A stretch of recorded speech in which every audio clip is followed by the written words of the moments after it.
The book I chose to read was Other People's Children: Cultural Conflict in the Classroom by Lisa Delpit.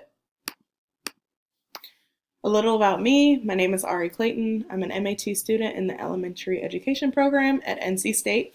My pronouns are she and her. The central premise of this book, Lisa Delpit, she used her experiences as an educator of children and adults as well as a mentor to mold this book. It's an extreme examination of race and culture in today's classrooms. It addresses the aspect of power and language and their place in the classroom. And then she also uses examples and experiences of herself, her colleagues, and former students to better illustrate these issues that we're talking about that may take place. I believe that this book was truly meant to make the reader uncomfortable, especially as they uncover and learn to address their own preconceived notions that may develop as an educator of students of color. I identified 4 main points while reading this book: experience, power, race and culture, and self-reflection. The first one, experiences. In the first chapter, she identifies a scene, 3 scenes. In scene 1, Caroline is an Irish-American kindergarten teacher in the classroom that Lisa Delpit is observing. She shares a somewhat racist and incorrect assumption with Lisa about her student Anthony, who is a Black student, and it shows how unfamiliar Caroline truly is with the backgrounds of her students of color. Lisa Delpit herself is from Louisiana. She taught in Philadelphia, lived in Papua New Guinea, and Alaska. Voices of educators of varied ethnicity and cultural backgrounds share their own personal statements based on their teaching lives. The second one is power. She identifies 5 rules of power. She also pinpoints that in order for a shift of power to take place, we, as educators, should understand where it comes from, as well as who it belongs to.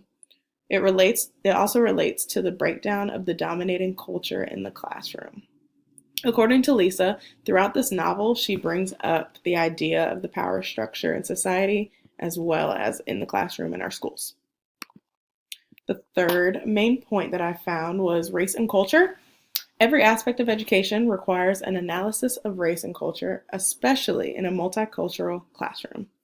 Curriculum, for example, can be culturally biased, as well as the National Teacher Exam traditionally, quote, is ethnically and culturally discriminatory, contributing to a wholesale elimination of people of color, end quote. Lisa Delpit acknowledges in this chapter of cross-cultural confusion, as we look into the future, that a new teacher assessment should be comprised, and as it should be sensitive to cultural differences. The fourth one was self-reflection. This book provides many examples and opportunities throughout to examine where we as educators stand in our own understandings of our students of color. Delpit hopes that this book is freeing for teachers as they teach what they know, but also allows them to transform to empower the students that we teach. There are multiple takeaways from this book for me, but 2 that I kind of highlighted are the first quote, and then I'll kind of unpack it. In many classrooms, students of color reject literacy, for they feel literacy rejects them. To me, this addresses the importance of representation and its impact on our students. As we create our classroom libraries and develop lessons across the range of subjects, we should be considering each and every one of our students. To have them draw real-life connections allows a stronger learning process to take place. Second quote, from my work with teachers, a major portion of the problem may also rest with how these teachers interact and use language with their students. Examining the verbiage and use of language in the classroom is crucial as we begin our careers in education. Delpit contrasts 2 examples, one of an African American educator and one of a white educator. The African American educator uses direct and explicit tones, such as sit down, do your work now, whereas the European educator has a calm, would you like to sit down and finish? The way the African American educator speaks to their students demonstrates the high degree of power. The white teacher downplays the display of power. When we consider which teacher is more likely to raise a reaction, It is the black teacher. Delpit describes this as being because it is, quote, more like statements heard at home, end quote. Knowing this, it is important for me to recognize how I am speaking to my students and questioning whether it's invoking fear or diligence in them.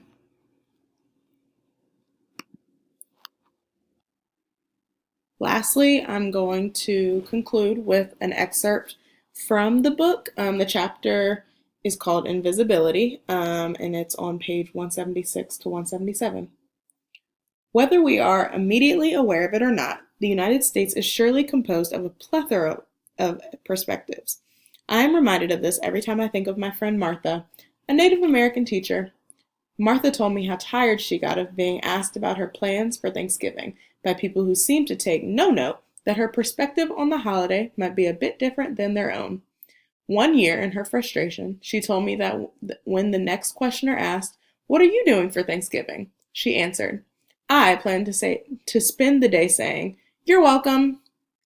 If we plan to survive as a species on this planet, we must certainly create multicultural curricula that educate our children to the differing perspectives of our diverse population. In part, the problems we see exhibited in school by African American children and children of other oppressed minorities can be traced to this lack of a curriculum in which they can find represented the intellectual achievements of people who look like themselves. Were that not the case, these children would not talk about doing well in school as acting white. Our children of color need to see the brilliance of their legacy as well. Even with well-intentioned educators, not only are our children's legacies, but our children themselves can become invisible. Many of the teachers we educate, and indeed their teacher educators, believe that to acknowledge a child's color is to insult him or her. In her book, White Teacher, Vivian Paley openly discusses the problems inherent in the statement that I have heard many teachers, well-intentioned teachers, utter. "I don't see color. I only see children." What message does this statement send? That there is something wrong with being black or brown? That it should not be noticed? I would like to suggest that if one does not see color, then one does not really see children.